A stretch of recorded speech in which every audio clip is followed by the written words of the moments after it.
Kip was faintly surprised by how ordinary the man looked. A long face, dark eyes, roughly cut hair, crooked teeth revealed by his grimace. He was going to kill Kip, but without passion. Just a man following orders.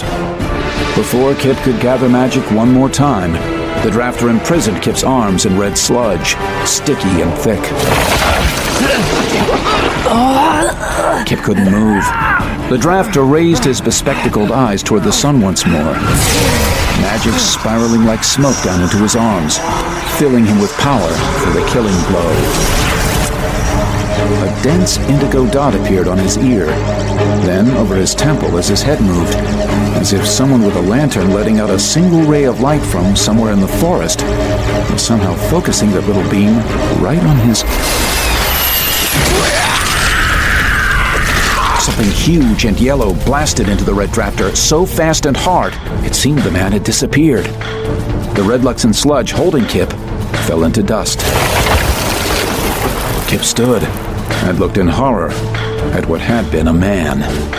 The red of the drafter's clothes now mingled with his blood. Magic and violence mixed, but his entire upper body had been reduced to jelly. Kip looked to the forest.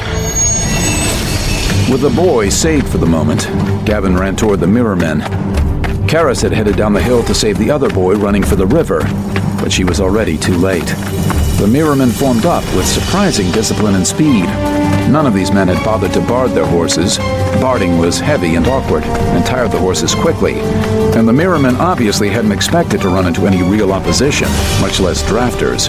That meant that the horses were easily the most vulnerable targets. But Gavin didn't like killing innocent beasts. Their masters? That was a different matter.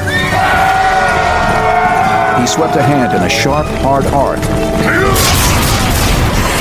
A dozen blue globes, each half the size of his fist, shot out. The mirrored armor, working like a mirror reflecting light, reflected part of any Luxon thrown against it, making it unravel.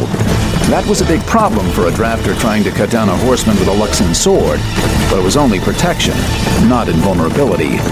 The thin-walled Luxon globe smashed against mirror armor and sheared open, dumping out flaming red goo that splashed all over the Mirror Men.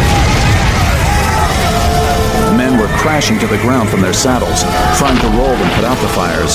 Others clawed at their flaming helmets, cooking. More than a dozen horses continued the charge, though. Even without their rider's guidance, these horses were bred to war, and they ran toward Gavin.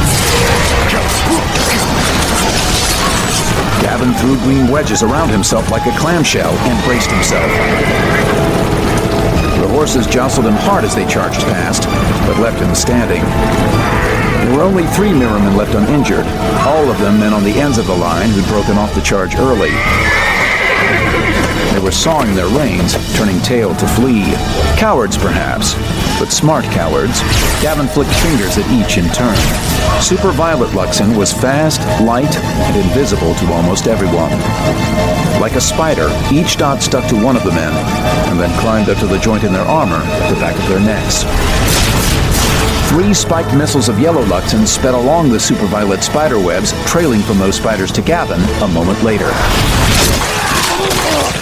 3 riders toppled from their galloping horses. With all the riders around him dead or dying, Gavin looked down the hill to see how Karis was doing against the last 2 Mirror Men.